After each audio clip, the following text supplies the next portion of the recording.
مومن جو فدا نقش کفے پائے نبی ہو زہر قدم آج بھی عالم کا خزینہ، گر سنت نبوی کی کرے پیروی امت، طوفان سے نکل جائے گا پھر اس کا سفینہ، طوفان سے نکل جائے گا پھر اس کا سفینہ۔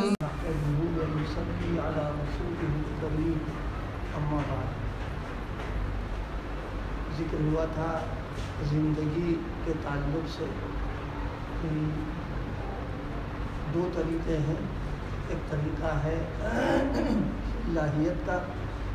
اور ایک طریقہ ہے نفسانیت کا۔ نفسانیت، اس کے لیے نہ کسی محنت کی ضرورت ہے اور نہ کسی مجاہدے اور ریاضت کی ضرورت ہے، ہر ایک کے ساتھ نفس لگا ہوا ہے۔ نفس کا مزاج ہے برائیوں کی طرف انسان کو متوجہ کر دیتا ہے اور برائیوں کی طرف موڑ دیتا ہے، تو اس کے لیے نہ تو کسی محنت کی ضرورت ہے اور نہ کسی مجاہدے کی، نہ کسی کی تربیت میں رہنے کی، یہ اپنے آپ ہر آدمی کے اندر موجود ہے۔ لیکن للہیت کی، اللہ کے لیے آدمی اپنی زندگی گزارے اور اعمال اللہ کے لیے کرے،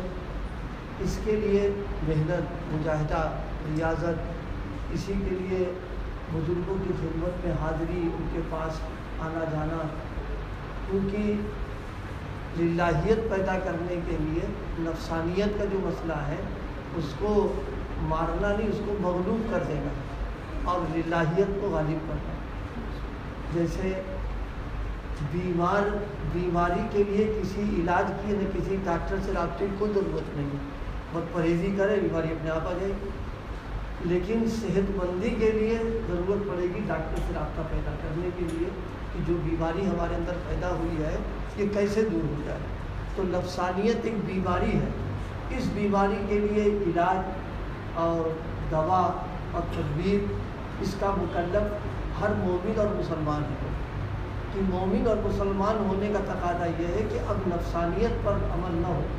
نفس پرستی نہ کرے، بلکہ اب خدا پرستی پر آ جائے، اور خدا پرستی پیدا کرنے کے لیے اور نفسانیت کو مغلوب کرنے کے لیے، اس کے لیے بزرگوں کے ہاں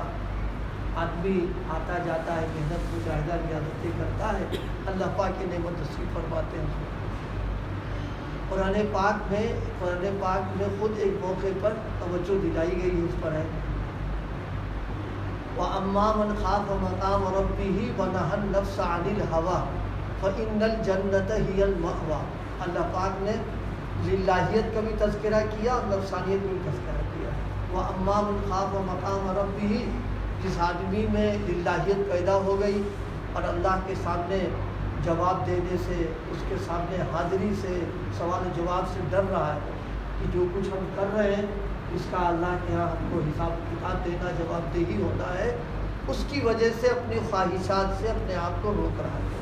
فرمایا اگر وہ یہ عمل کرے گا تو اللہ پاک اس کو جنت عطا فرما دے گا۔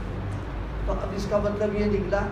اگر نفسانیت پر کوئی عمل کرے، نفس پرستی پر عمل کرے، تو پھر اگر ایمان والا ہے تو اول وہلے میں قانونی اعتبار سے جنت میں نہیں جائے گا، اس لیے کہ نفسانیت پر اس نے عمل کیا ہے۔ اس لیے بھائی ضرورت اس کی ہے کہ اللہ پاک ہم کو اس کی فکر نصیب فرما دے کہ خدا پرستی کا مزاج بن جائے، للہیت والا، ہر کام اللہ کے لیے کرنا اور ان کی مرضی کو معافی کرنا اور ان کے حکم کے مطابق کر لینا، یہ للہیت کی بات آئے گی۔ اور نفسانیت کی بات یہ ہے کہ جو جی میں آیا، جو خواہش ہو گئی اس کو پورا کر لیا آدمی۔ دونوں میں زمین آسمان کا فرق ہے۔ ایک واقعہ سمجھنے کے لیے عرض کریں، للہیت اور نفسانیت کے تعلق سے سیدنا حضرت آدم علیہ السلام کو جب یہاں بھیجا گیا، دنیا میں تشریف لائے، تو یہاں جانور رہتے تھے، تو جانوروں میں چرچا ہوا کہ جنت سے حضرت آدم جو اللہ کے محبوب ہے نبی ہے وہ آئے، تو ہرن جو ہے، ہرن اس کو اندر سے یہ ہوا کہ اللہ کا ولی ہے تو چلو اس کو زیارت کریں، اس کو دیکھیں، صرف یہ کہ اللہ کے اس پر گیا تو ان کی زیارت کے لیے گیا، تو اس کے جانے کے نتیجے میں اللہ پاک نے اس کو ایک نعمت نصیب فرما دی، وہ یہ کہ اس کے نافے میں مشک پیدا کر دیا، یعنی وہ اللہ کے لیے اس عمل کو کیا، اس عمل کے نتیجے میں اس کے نافے میں مشک ہو گیا۔ جب اور ہرنوں نے سنا کہ اس کو یہ مل گیا تو کہا ہم بھی چلیں، ہم کو بھی مل جائے گا۔ اب نفسانیت والی بات آ گئی، اس کو ہدایت والی بات نہیں رہی، لہذا ان کو یہ نعمت نہیں ملی۔ اسی لیے ہر ہرن کے نافے میں مشک نہیں ہوتا ہے، ایک خاص نسل ہے اسی کے نافے میں یہ مشک ہوتا ہے، اور یہ نعمت جو ملی وہ للہیت کی بنیاد پر ملی، اور جو محروم ہو گئے وہ نفسانیت کی بنیاد پر۔ یعنی ایک مثال سمجھنے کے لیے جب ایک جانور پر اس کا اثر ہو سکتا ہے تو ظاہر ہے کہ انسان اگر اپنے آپ کو تھوڑا سا قابو کر لے اپنے نفس کے روکنے کا، تو پھر اللہ پاک نہ معلوم کیا کیا اس کو عطا فرماتے ہیں۔ سب سے بڑی چیز نفسانیت پر کنٹرول اگر کر لیا جائے تو گناہوں سے بچ جائیں گے، اور ظاہر گناہوں سے بچ جانا ہی بہت بڑی بات ہے انسان کے لیے۔ آج پوری دنیا میں نفسانیت ہی نفسانیت چل رہی ہے، للہیت والے لوگ تو چند ہی ہیں، وہ تو رہیں گے لیکن تھوڑے لوگ ہیں، اکثریت جو ہے نفسانیت کی ہو رہی ہے۔ اس بنا پر بھائی ہم سب لوگوں کو اس پر توجہ دینا کہ ہم ایمان والے ہیں، مسلمان ہیں، زیادہ خدا پرستی والی زندگی اختیار کریں۔ اور یہ بھی ہے کہ دنیا میں جو بگاڑ چل رہا ہے، خرابیاں چل رہی ہیں، اس بگاڑ اور خرابیوں کے روکنے کے لیے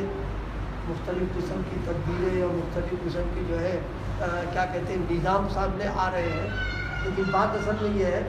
جو نظام چلانے والے لوگ ہیں وہ خود نفسانیت کے شکار ہیں، خود نفس پرستی میں مبتلا ہے۔ تو جو نفس پرستی میں مبتلا ہوگا تو وہ جو نظام بنائے گا اس میں خود ہی نفس پرستی ہوگی، تو فائدہ کہاں سے نکلے گا کر کے۔ یاد آیا مفکر اسلام حضرت مولانا سید ابو الحسن علی ندوی نور اللہ برکاتہ کی ایک بات بڑی عجیب انہوں نے فرمایا کہ جتنے